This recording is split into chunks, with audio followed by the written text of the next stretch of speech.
when we're done. So hey, you're more than halfway done with the course. I know it's been fast and furious. Super pleased with the overall performance on the step one of the pillar project. I know without an exemplar it was challenging, and I think you guys did a great job and stepped up. I've got a couple exemplars from the group. I'm gonna pull together tomorrow I'll pull together a video and give some feedback on those exemplars for you for future performance, because you're going to do something like this. If you haven't had EDAD 607, you're going to do something similar with data, but a different lens on the data. So this will help you going forward. It'll also help you with your PASL. So take a minute.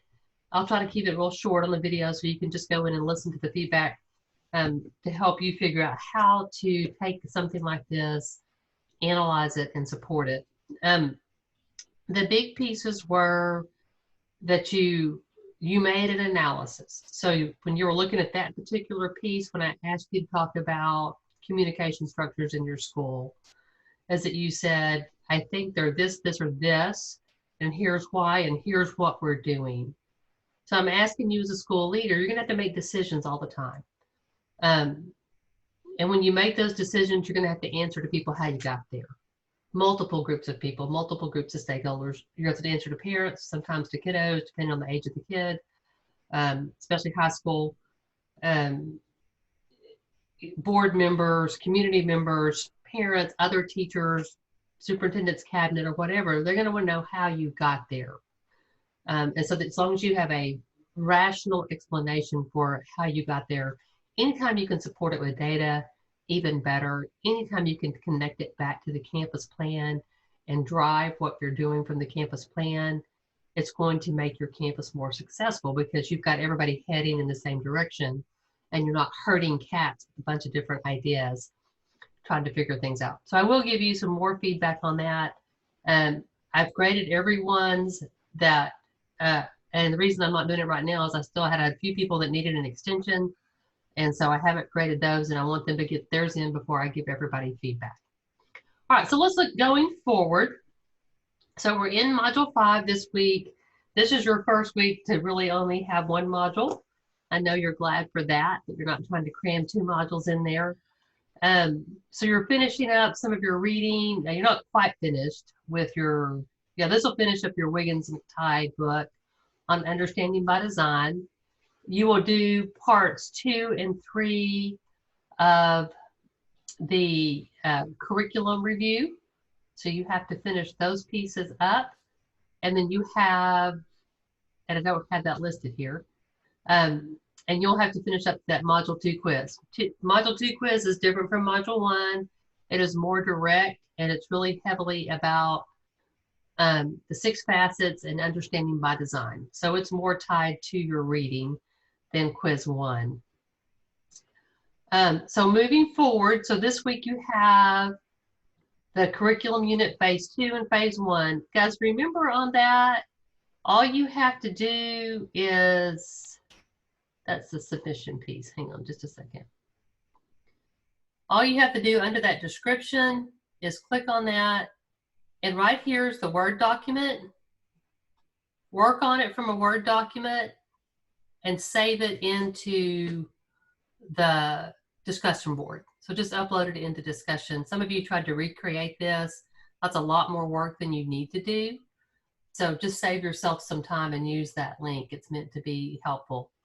So you've got Unit 2, Unit 3, Phase 2, Phase 3, my apologies, to finish that up, and then your quiz. Those are discussion board pieces. You'll post them by Thursday night and comment on at least 2 other people's by Sunday night, midnight. Remember that D2L it cuts everything off at 11:30. As long as you get it in by midnight, that's fine with me. I just don't have a way to extend that. All right, moving. Lynn? Yes. So, but that's 2 per phase, is that correct? Okay. Yes, ma'am.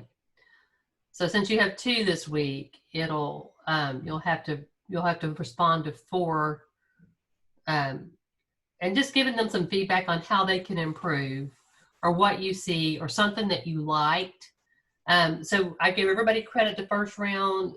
I'd like to see you go a little deeper the second round if you can. All right, moving to Module 6, you're going to move into best practices. You're going to start with the next textbook, which is the best practices book. Remember this piece, this will be for next week. We'll move back into a Google Doc. Remember that in this module, when you look at the Explore and Learn, each section is going to have some red questions. Those are the same questions that are in the Google Doc. So you don't have to answer these. You can connect and collaborate and do this as a team. When you do the Google Doc, it'll have, and I haven't done it yet, I've got it ready, I haven't assigned teams to it, but you'll have a section you're responsible for. So you won't answer on every particular piece, but you need to, as a principal, you need to have an overview of best practices in each content area so you can help teachers and students and even parents be more successful with that. So you have 3 pieces this week, and then you'll have 3 pieces in chapter 7. The other piece coming up next week, hang on just a second, here it goes. Come on. That curriculum unit final review. Now this piece does not go into discussion, I don't believe. Let me see. Yeah, you are putting this piece in discussion board. This is just a checklist. Thinking about your whole unit and what you looked at. Was it there or was it not? So this should move pretty quickly for you. And it's just kind of helping you review that. Your peers can look at that again, make 2 posts on that. That is next week, week 6. And then what I would encourage you to do, so next week you have the Google Doc for Module 6, and you have the final curriculum review. And then I would encourage you to start working on that 3rd step of the pillar project, because week 7 is a short week. If you notice, the days don't go a full week. The class closes on the 2nd. So really start using some time next week to work ahead a little bit. So let's look at Module 7 and what you have to do there. So when you get to Module 7, we're going to finish up. Let me find the pieces. Yeah, put there. All right, when you get to Module 7, you're going to finish up the best practices book, talk about best practices in math, science, and social studies. These pieces will be in the Google Doc you will do as a group. And then you will also have your pillar project. So let's talk about that last piece of the pillar project. So remember, step 1 was the needs assessment. So anytime you're doing something on your campus, you need to think about needs assessment. What are we doing?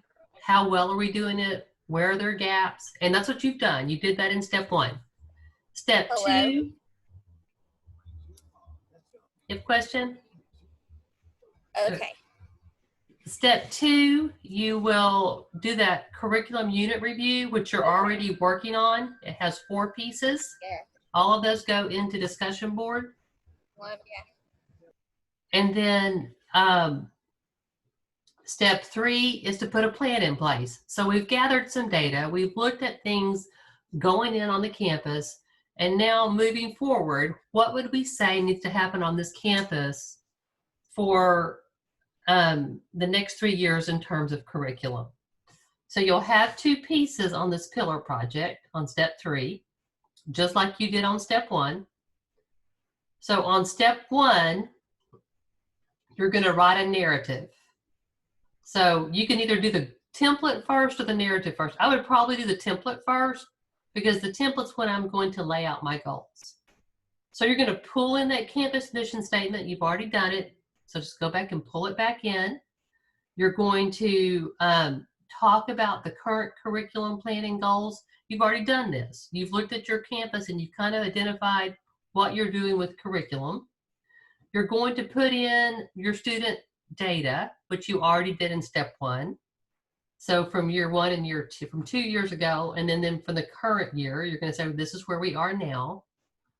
And from this data, where do we need to go? What is our first goal that we're going to do? So year 1, we're going to do goal 1, goal 2, and for summer and for purposes of this, let's just stop at 2 goals. You don't have to have multiple. Let's just kind of get the framework down of what we're doing so you understand it. A goal can have breakdown components of objectives. You can decide how far that goes. So I'm going to be looking at your goal. I'm going to be looking at your objectives. And then I want to see you say, here's some ways we're going to accomplish that. So you've looked at your campus plan. And if you look at this, this looks a whole lot like the campus plan. When we put something together, we make a goal, we have to say, here's the goal. All right, here are the action steps or strategies we're going to use to get there. And then we need to identify how much is it going to cost? What other resources do we need? Who is going to be ultimately responsible for that? How will I know? A checkpoint somewhere along the way we got there. So let's say that you want to implement best practices.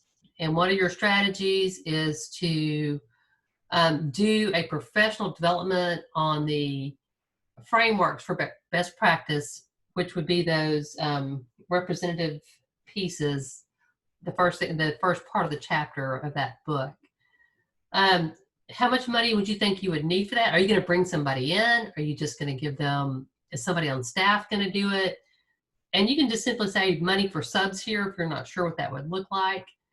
You can ballpark it. Again, I don't expect you to know the budget code at this point. What other resources do you need? How are you going to know that your teachers are using best practices, that framework? So a lot of people say, well, I'm going to do an evaluation form from the professional development. All that tells us is, did they like the professional development or not? It doesn't tell us if they're using it. So what would be a better way to know, sorry about that. What would be a better way to know they're implementing best practices? How could you measure that on your campus? That's a question for the group. Can anybody answer that? You're muted, so you need to unmute if you think. About identifying the best, or how do we know that best practices are used? Yes. Well, I don't know, this is the first idea that came to my head. But I thought, like, because administrators, at least in my campus, they use a t-test system to be able to monitor. So in our campus, they call them walkthroughs. Mm-hmm. And you know, in other years, I've also had that the admin actually talks to us, or so we can present to them about our lesson plans. And then basically that gives the administrator an overview, and they're able to provide some type of input to improve on the lesson. Absolutely. Perfect. Two great examples. So I love what he said about not just looking at the lesson plan, but talking about the lesson plan, because anybody can write stuff down and not carry it out. But the second piece is to see it in the classrooms. So formative assessment would be, we see it, we know that they're doing it. Summative would be at the end, where is it being impacted? Do we see it in student achievement? Do we see it in, let's say that one of your goals might be reading scores and particularly main idea. That seems to be the place that students struggle often, and I know they call it something a little bit different now. But so which of those best practices strategies might you want to really work on embedding in the school to have a direct impact on reading scores? One thing to think about when you think about formative and summative. So formative is the CAT scan. It looks to see if something's going on. Okay? Summative is the autopsy. So if we only look at summative data, it's really too late to have an impact to see what's going to change it. So formative, that CAT scan to see if there is an issue, and we're looking to measure it. And then that summative, that autopsy at the end that says, how do we do? So that's the two places that students struggle a lot on this particular place. The other one is writing goals. So I have a tool in here to help you write goals. I'm going to show you that in a minute. All right, so you're going to come up with your 1, a couple of goals, your 2, a couple of goals, and your 3. Your actual template has your 3. I didn't put it on this rubric. Don't overcomplicate it. Don't go in and copy something your campus already has and say, oh, this looks great. I'm just going to put it in here and get a grade for it. It's okay to mess up. It's okay. I just want to see you thinking. I want to see you trying to get this piece in. Once you've got your template done, then you're going to go back and you're going to write a narrative to help explain what you did. So why did you pick these particular goals? What data did you use to get there? If it's reading goals, I would expect you to put in your reading data. Again, if you correctly did step 1, you have that reading data and you can put that graph in here and then you can talk about it. What other evidence or data supported your decision to do that? How are you going to measure these goals? So I would look for you to talk about both summative and formative ways of doing that. How will instructional practice be impacted? How will student learning be impacted? So what will you see? How will you know? Where will students, what will they be able to do that they couldn't do before? If these are the pieces we put in. Research to support the curriculum plan. So what research did you use to determine this? Probably you're going to use your taper data. You may use some kind of teacher data, expertise from things on your campus. You may use what you've learned about best practices in there. You may want to go get other resources that would help you get to where you're going to go. And then what are the other factors impacting the implementation of the curriculum plan? So what things do you think might be a problem? Is time going to be a problem? Teacher collaboration time. Do you need time for teachers to interact, but you don't have time? Or you need to make sure PLCs get implemented. I saw a lot of PLCs in your step 1. Or time for the PLCs or expectations for the PLCs. Or what is it that would help this get done? Building support and collaboration. How are you going to get teachers on board to do this? You guys know that simply telling teachers this is what we have to do doesn't mean that happens, right? So how are you going to build collaboration? How are you going to get input? How are you going to get buy-in into the process? And then how are you going to support teachers as they go to implement these new skills? So if you want them to do something with best practices in reading, and maybe it's Reader's Workshop or whatever you've got, Reader's Theater or some of those things, how are you going to help them do that?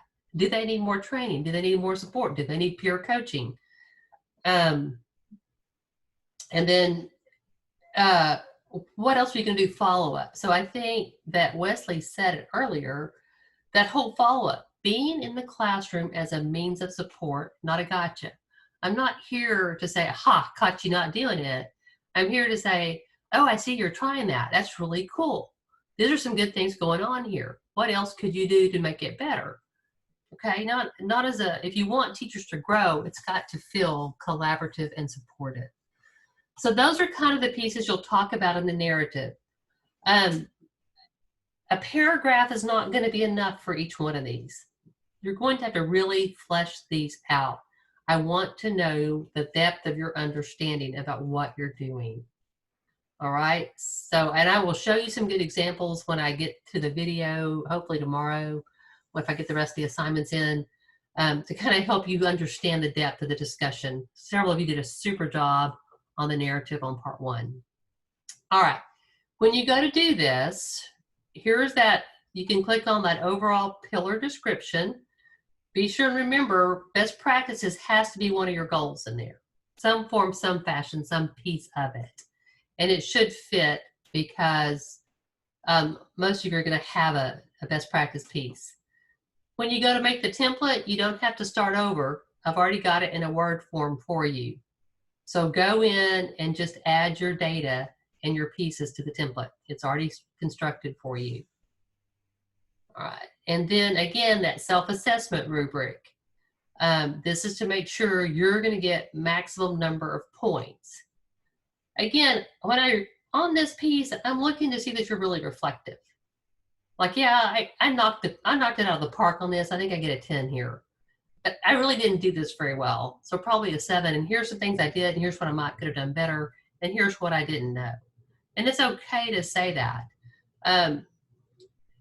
Very few people are kind of project they're probably going to get 150 points on this. And you might, I may give you all the points, but I'm looking to see that you're really being reflective. And that's not just for this course. That is a skill you have to have as a leader. How did I do on that? What could I have done better? Every single day, you're going to have to reflect on on what you do and say, I messed that up. I got to do better. Or, I did pretty good on that. How could I still make it better? All right, so this is teaching reflection as well as helping you do well on your project. The other piece here that I want to talk about real quickly on this third piece is writing goals. So I put a piece in here. So inside Module 7, I believe it's under Explore and Learn. Let me see where I put it. I slept a minute since I've done this. Nope, it's not here. So I'll probably put it back where you're going to use it. Okay. Some of you that maybe didn't do as well as you wanted on step 1, read those PASL writing guidelines. Make sure you revisit those. Here's the tool for writing more measurable goals. There's 2 pieces in here. One's a quick little video. Both of them are videos. Okay. That SMART goal, you can write goals several different ways. One of the easiest ways is the SMART goal. So it walks you through that. A goal has to be measurable. And so you have to say who's going to do it, when are they going to do it, how are they going to do it, to what extent are they going to do it. That's one way to look at it. The SMART goal takes you through a little more deeper way to get there. A lot of times I see goals such as teachers are going to increase their knowledges on best practices. Okay, who's going to do it? Teachers. When are they going to do it? We have no idea. What are they going to do? They're going to increase their knowledge. To what extent? We don't know, because we didn't have a measurable outcome there. So teachers will demonstrate greater skills in utilizing effective instruction and reading, as seen in teacher walkthroughs.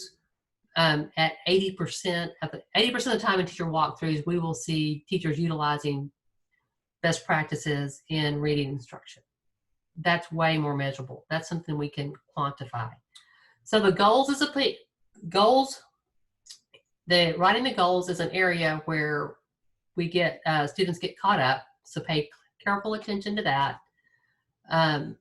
Being descriptive in your narrative and explaining your thoughts and processes of how you got there, and a viable plan. There's no one way to get this done. There's a million ways to do it.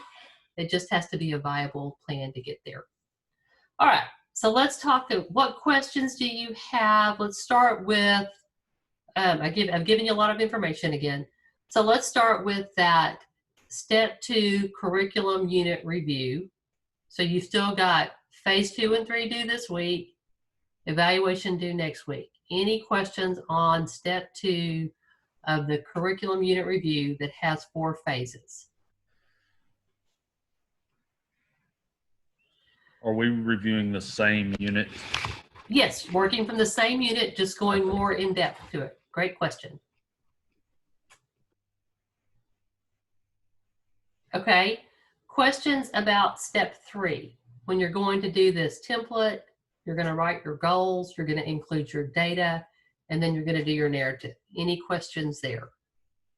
Yes, Dr. Nguyen, with Yes. year 1 versus year 2, are those the same goals, or are they going to be goals you're going to be adding on to the curriculum? So that's actually your data. Great question. Let me pull that up. So let me show you what that would look like in a different, I did this in a different class with a different purpose. I should have had one of these up that would help. Hang on just a second.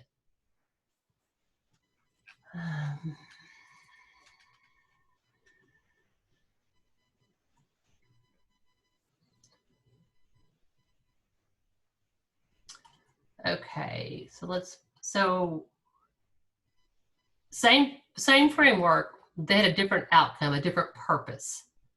So in their narrative, they talk about their goals. They were using a different textbook, so they were citing somebody different there. How they did evaluation and some strategic plans. So they could have gone a little more in depth here. This one probably doesn't, this one's probably not what I'm gonna look for. Hang on just a second. Yeah, let me not use that one. That's not quite where I wanted them to get to.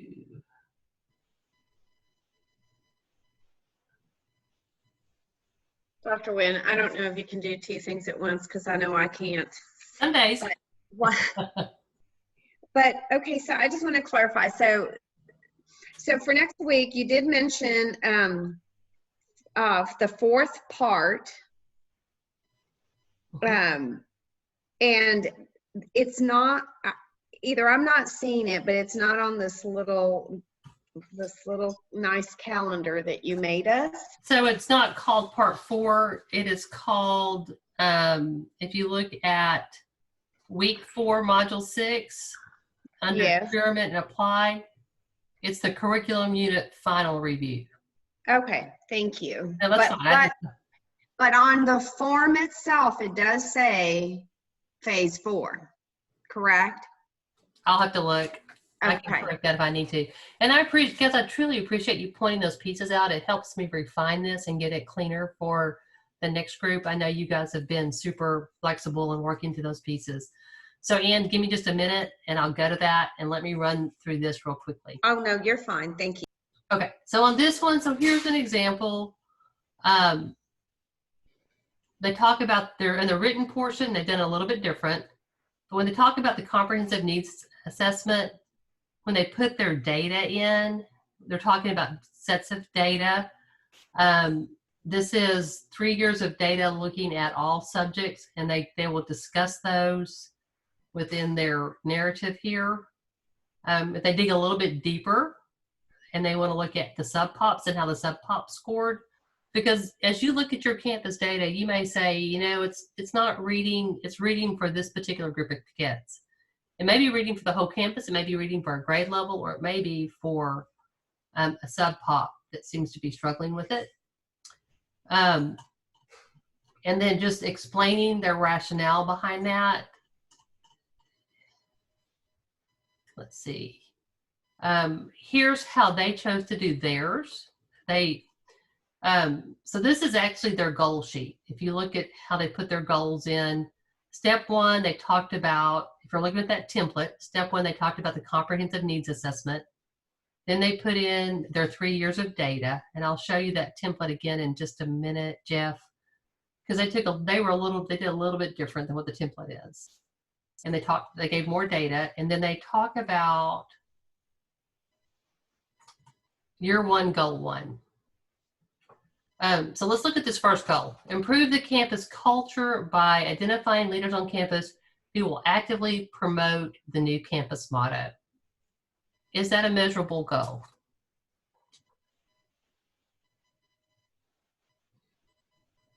Who or what's going to do something?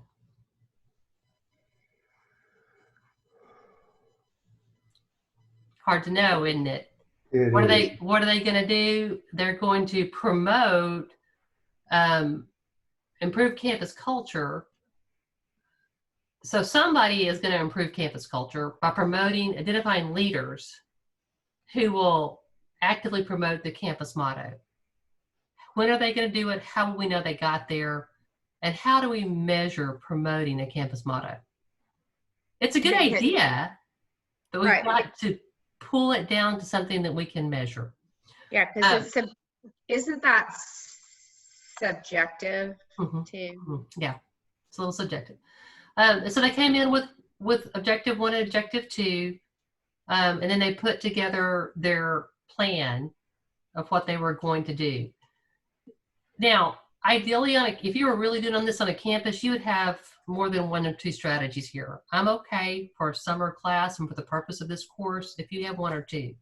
I want to know that you can kind of line it out and think through it. This is not something you're going to be able to run and implement on your campus, but it's a starting point for you, okay? And then they provided some professional development they were going to do with theirs. This had a little different focus, so you wouldn't have to do that. So that's one example of the template. Let me see if I can find another.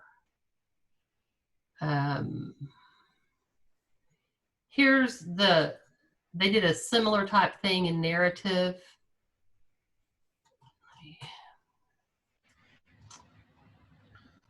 So your first thing is the rationale of how you picked your goals. Theirs was for what PD they were going to use and why. So they have their level heading up there. They get down, they include their data. So it's super helpful when you can put your data in some kind of graphical form and really show, like I can quickly look at this and see where the areas of concern are. Their topics are different, but they come in and they talk about their different topics and work their way through it, answering those different questions on the narrative piece.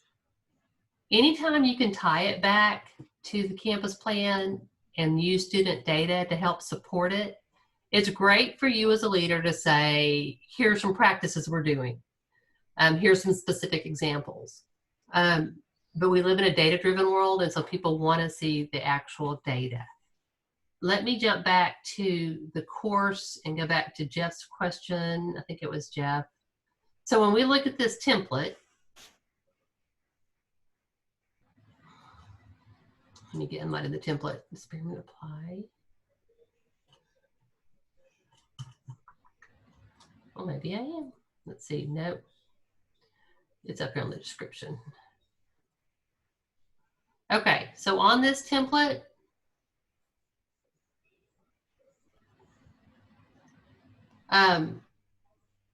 current curriculum goals, this piece is a narrative piece. You can discuss those.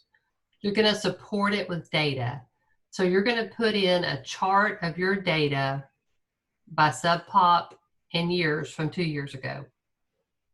And then last year's data, or well, you won't have this year's data based on a time. So for you, this is 2017 data. This is 2018 data. And then where are we now would be 2019 data, because we're really the data runs a year old. So you would actually in this have a graph of your data. If you put it in your PowerPoint and you have it in a graph, you should be able to grab that graph and put it in here. So let me share this with you. Some of you in your PowerPoint did a great, nice little, like a snippet of the whole AEI's data chart. That's too much data. You need to analyze it. So when you give, let's say that you were on the PASL and you were giving data to someone to answer, if you don't take it into a smaller piece and analyze it for the reader, what you're telling the reader is, here's all the data. I really don't know what's important. You figure it out. So what I need you to do is call out the important data for your campus or subject area or whatever it is. So if your current goals, if on your campus you're working on reading, you could focus on reading scores here. If your current campus plan, and that's when you say your current curriculum goals, you're going to get that from your campus plan. All right. And then pull the scores that are relevant to those current goals. Then moving into this year, and I realize these are older, this right here is going to go with this data down here. Does that make sense? Because your current CIP is going to be based on, well, it might have been driven off this data here. But we're going to work with it as reflective from here. So these 2 steps, 1 and 2, are graphs of your data. All right. What current strategies are you doing? Could get those off of your CIP. What are we working on, and what strategies are they using to implement things on our campus? And then right here, these are your ideas. What are some of your new goals? And then you're going to give me about 2 or 3 paragraphs of how you got there. So this is somebody else's work that you're pulling in. This is going to be your ideas and your work.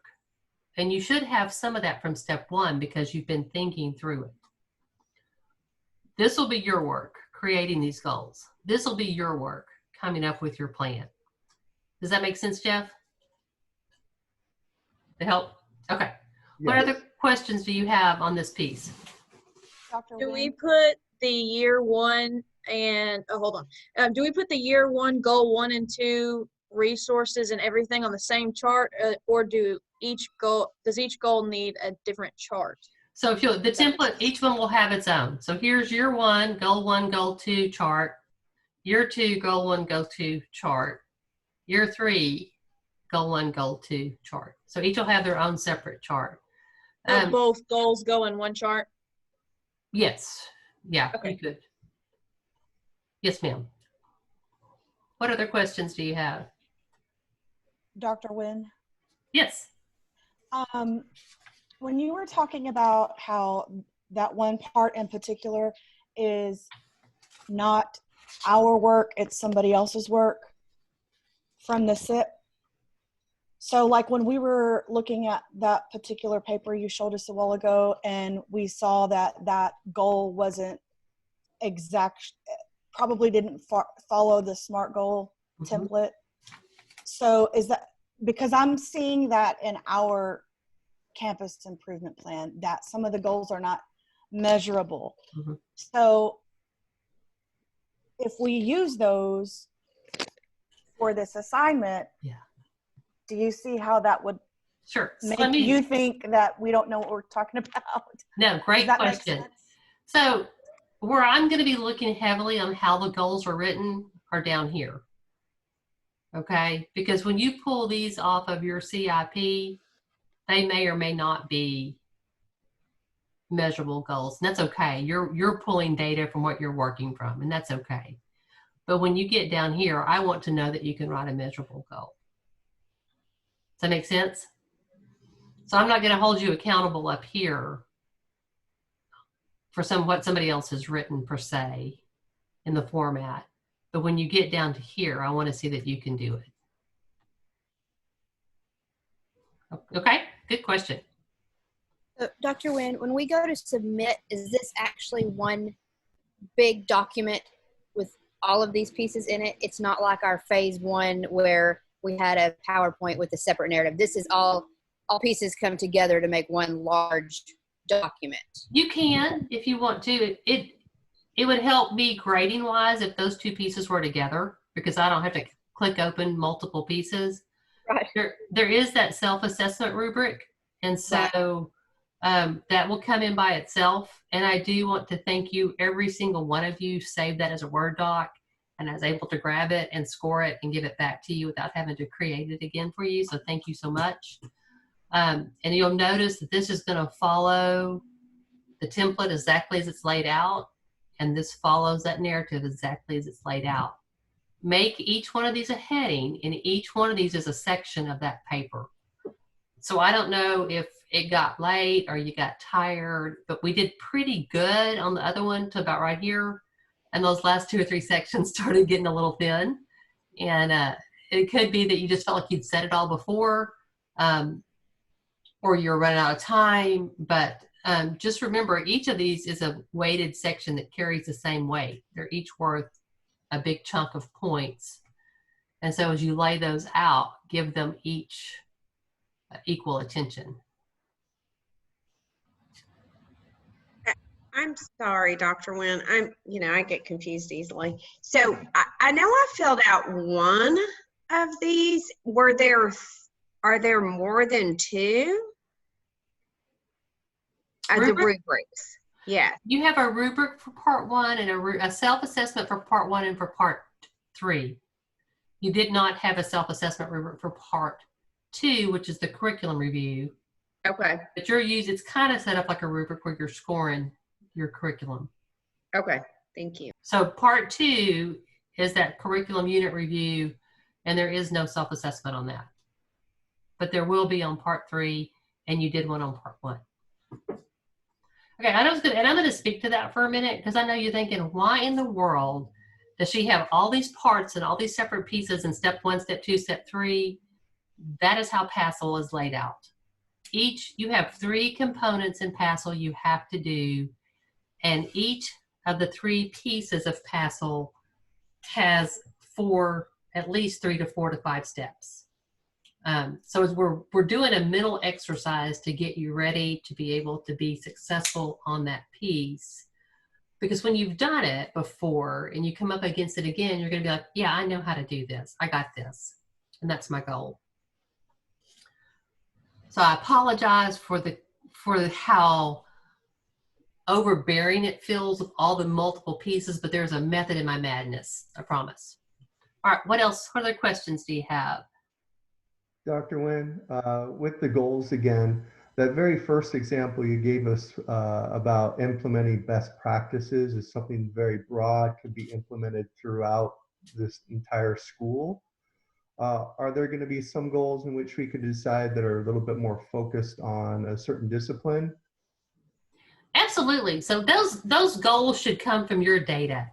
So whatever piece, when you pull your data and you look at your data, this should really be about so let me back up for a minute. Your job as a principal right now in Texas is tied to those test scores. So you're going to know where your test scores are and how you're doing how your whole campus is doing. You'll know that data, because if you're not hitting it as a campus, central office will be letting you know. And they'll also be letting you know that you'll be welcome to be looking for other work at some point soon if you don't fix it. So you'll look at that data, decide where the problem is. Is it reading? Is it math? Is it science? Maybe it's all of the areas, and maybe the thread that connects those is reading, being able to figure out, students being able to comprehend questions, perhaps.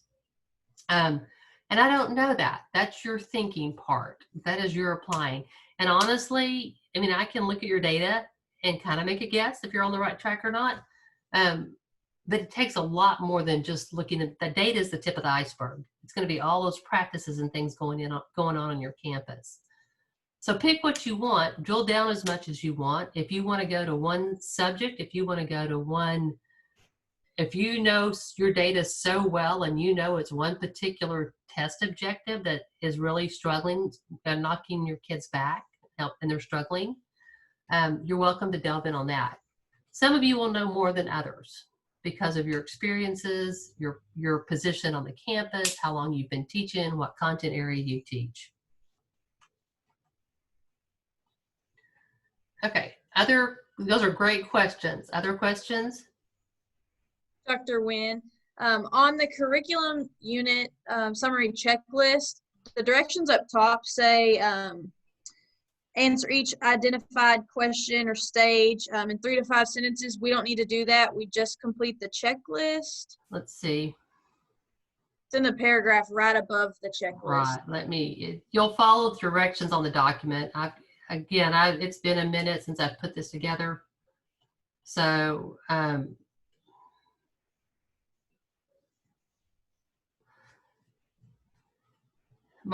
under module.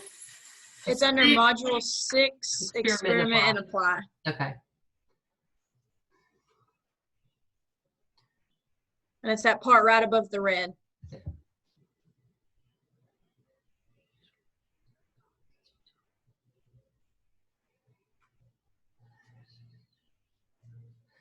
So the following assessment tool we used as you prepare your curriculum summary.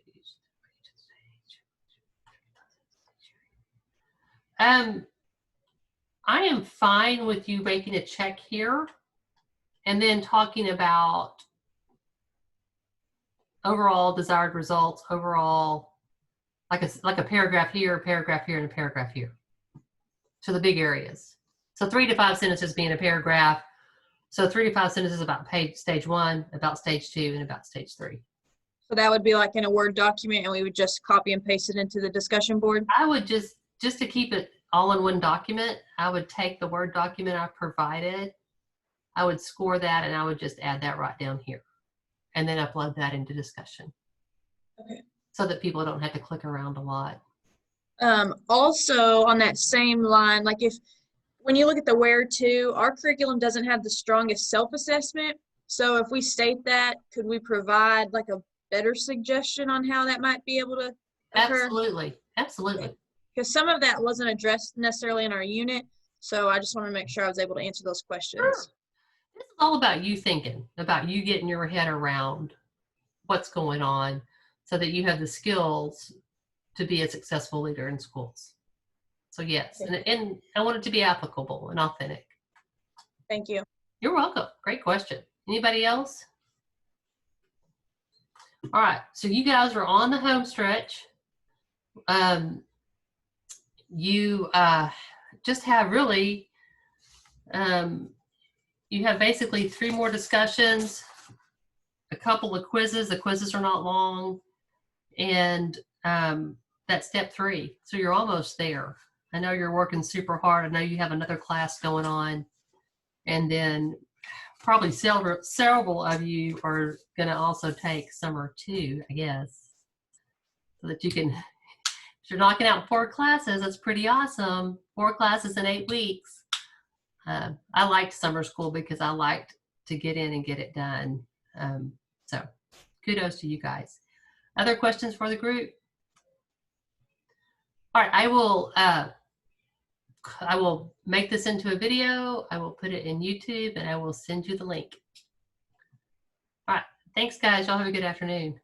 Thank you. Real quickly, I don't know if Mike Morath is talking this afternoon. He's the commissioner of ed, and so I'm about to go listen to that. We'll know a little bit more about what's happening in schools after this meeting today. Mm-hmm. So I'm sure it'll be everywhere, but just kind of keep your ears open if you want to know what's happening. All right, talk to you soon. Bye. Thank you. Thank you, Professor. You're most welcome. Bye.